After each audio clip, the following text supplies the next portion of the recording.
John O'Flaherty, B3 burner. It is February 8th again.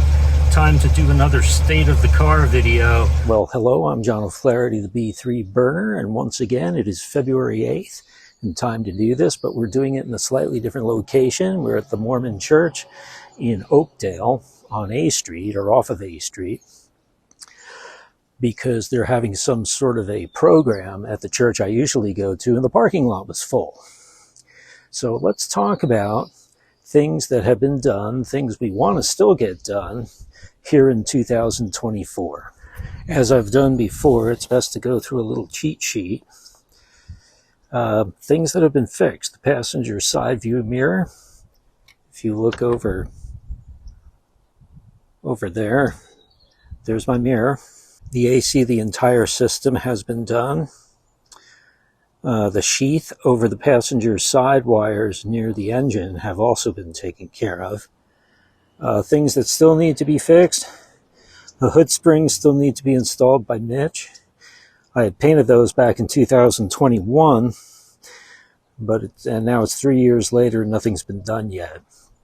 Now that we got the AC working good in the summer, we need the heater in the winter. So the heater needs to be hooked back up to the heater core. Hardly a priority in the summer, but the core may be damaged. This is a medium priority. Number 3, the rear window regulator bushings, so the rear windows can be rolled down, need to be fixed. 4, and this is a high priority. I didn't necessarily put these in numerical order by priority. I should have. Leaking manifold and valve cover gaskets need to be taken care of. If I do anything in 2024 with money allocated for me, it would be this. Some not so high priorities is number 5, the antenna fix. The antenna is supposed to go up and down when you turn on and off the radio, but since the radio doesn't work, it really doesn't matter. As you can see, the antenna over there is stuck in the up position. Cadillac, it's supposed to be down when you're not using it, but that's okay. And a cruise control fix would be really nice, but it's a very low priority. Would be nice if it worked, but I can think of a whole bunch of other things that would be more important. So I also made a spreadsheet of things in order of, now this I did order in priority, and I believe I put the hood springs and the hinges, the rear window regulator bushings, leaking valve cover gaskets, and the leaking intake manifolds are all highlighted in either red for high or yellow for medium. Low priority items are the dashboard panel lights are very dim. Well, that requires taking apart the whole dashboard, and I may not feel like doing that. Maybe more money than it's worth, but if I do take the whole dashboard apart, the speedometer cable makes noise, so that would be the time to fix that, since I'm in there anyway, or since my mechanic's in there anyway. Now this is a tricky one. Leaks in the trunk, right side where it meets the rear window. I've heard some people say you have to take the rear window out. And I've heard other people say that you have to go in there and putty and Bondo the lip of the trunk where it meets the window. Is that something that I could take to a regular mechanic, or would I need to literally take that to a body shop, or is that something I should do on my own? That's entirely up to me and needs to be determined. And then finally, the stereo. I looked into paying for a stereo through a third-party stereo shop, and I think I discussed last year that I'm going to use one of those MP3 commuter speakers and be happy with that.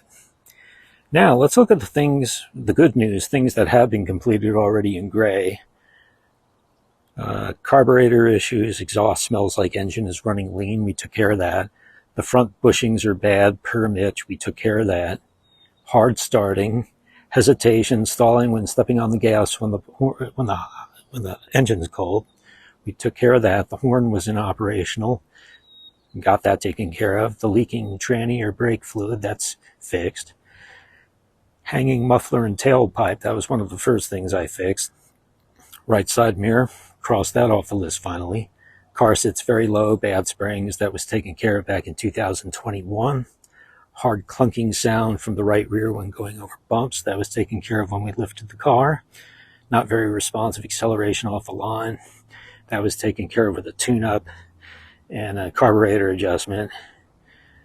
Dieseling when turning off the engine. Still does that a little bit, but it's not the end of the world. And the air conditioning system was fixed in its entirety. Let's go around and look at these items piece by piece now that I've described them. So let's first go through and look at all the good items that have been taken care of regarding the air conditioning.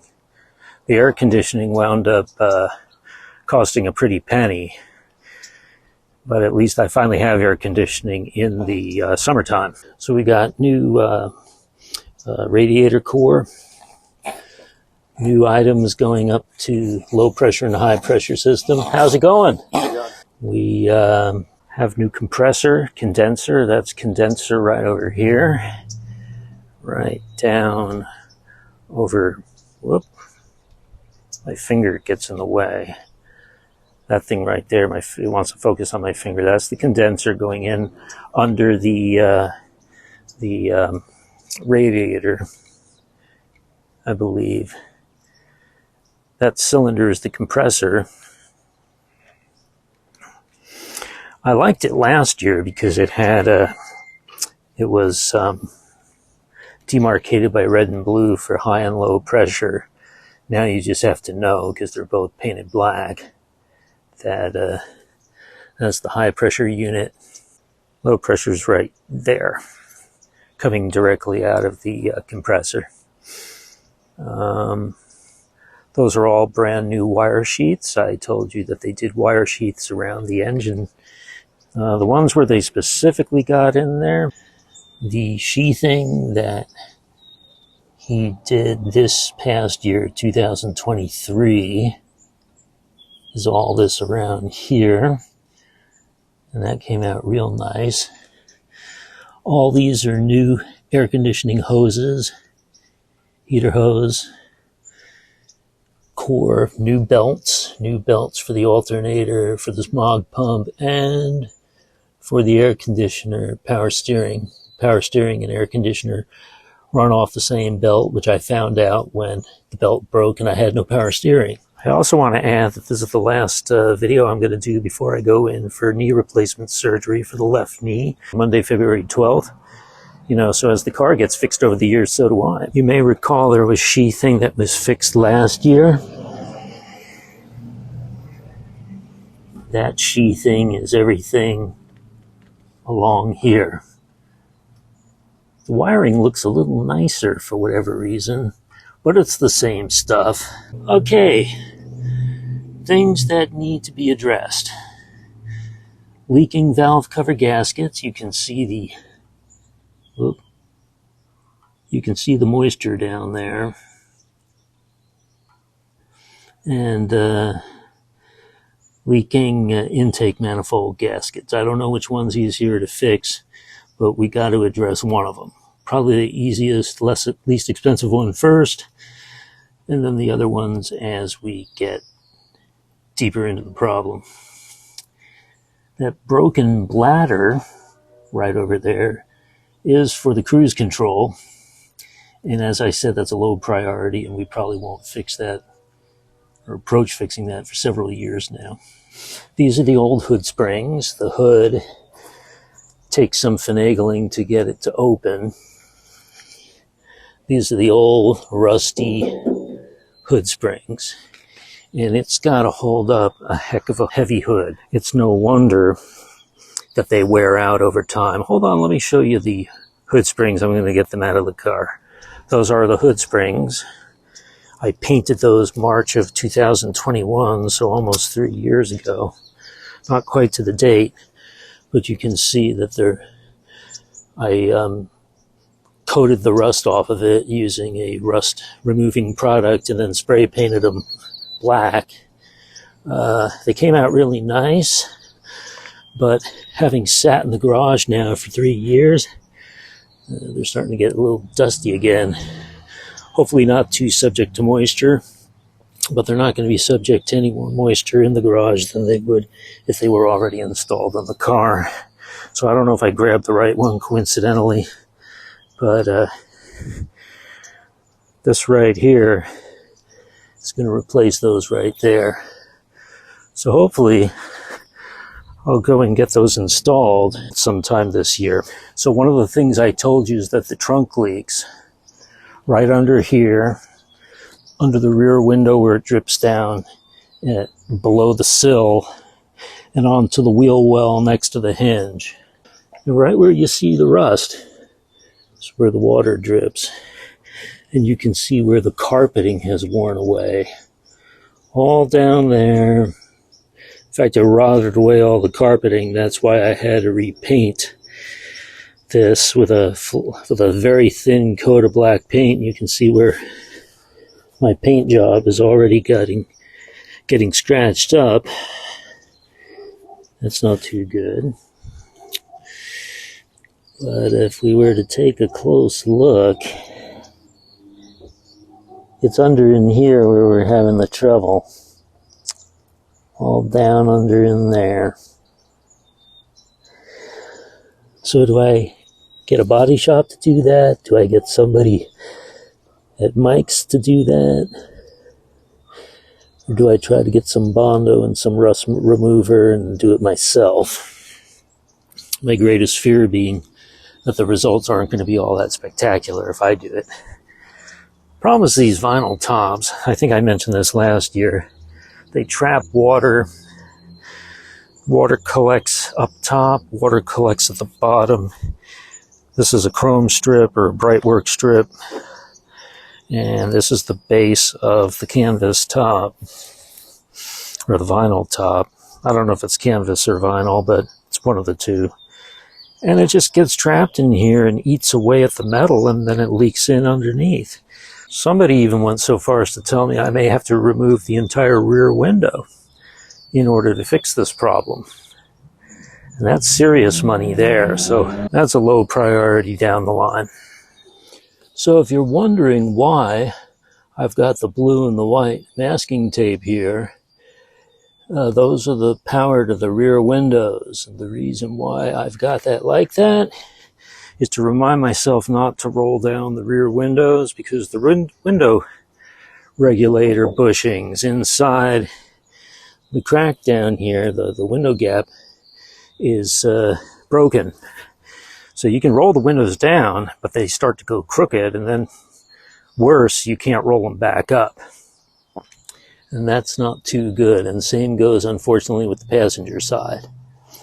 It's probably about a $300 fix after taking apart the side panels per side. So we're looking at about $600 total. Down the line, while I'm here looking, reupholstering this would be a nice way to go, but I'm just not quite there yet. It looks nice for the most part. And, you're looking at over $1,000 for upholstery work now. Back seat's fine. Front seat's good enough. I'm not going to worry about that for now. The window regulator at this point is something I would be more apt to work on at this time. And I mentioned the stereo, and here's the thing. You put in an aftermarket stereo, it spoils the look. This is a traditional stereo like it's supposed to look. It's the GM Delco radio, I think, or Philips radio that came with these early 70s GM cars. You start removing that, then there's an issue of authenticity. And as I've said before, the dashboard is very difficult to remove. The whole, you're not just taking the speedometer out from inside the casing, you're literally dropping the entire dashboard away from the firewall and the windshield to get in here, and from underneath to do what? Brighten a few light bulbs and get rid of a little bit of annoying squealing it reaches a point where it is almost better to live with it than try to chase good money after bad, fixing it. And here's something I want to show you. The passenger side view mirror got put on last year. I don't think it was on last February 8th. I may have talked about it over the course of the past year, but this is the first February 8th that it's on, and it works great. Here, let's take a closer look at it. The challenging thing with these GM mirrors as opposed to Ford, on Fords, the screws are on the outside and you just screw it in through the sheet metal this way. On these guys, the screws are in the inside under this gasket, this black gasket, and you have to take apart the panel, the indoor door panel, and secure the mirror from the inside. I ordered this as a traditional Cadillac mirror from Caddy Daddy, which is an aftermarket Cadillac part supply place in Sonoma County or Marin County, one of the two, somewhere in the North Bay. And you can see that it works fine. It's not adjustable, but that's okay. I'm the only one driving the car, so I set it and forget it. It's nice being able to see who's coming up my right side. Very ominous when you're stuck in a lane of slower traffic on the left and people are speeding by you on the right. Doesn't happen very often, but when it does, it's nice to have a right side mirror. This was put on in spring or summer of 2023, so February 8th, 2024, first time I'm showing this to you. So not as much to talk about this year, because a lot of the talking was done last year and many things have been taken care of. And anything that needed discussing, I already did it toward the beginning of the of my program. So we'll do one walk around. This is in half view, because I'm in a different parking lot.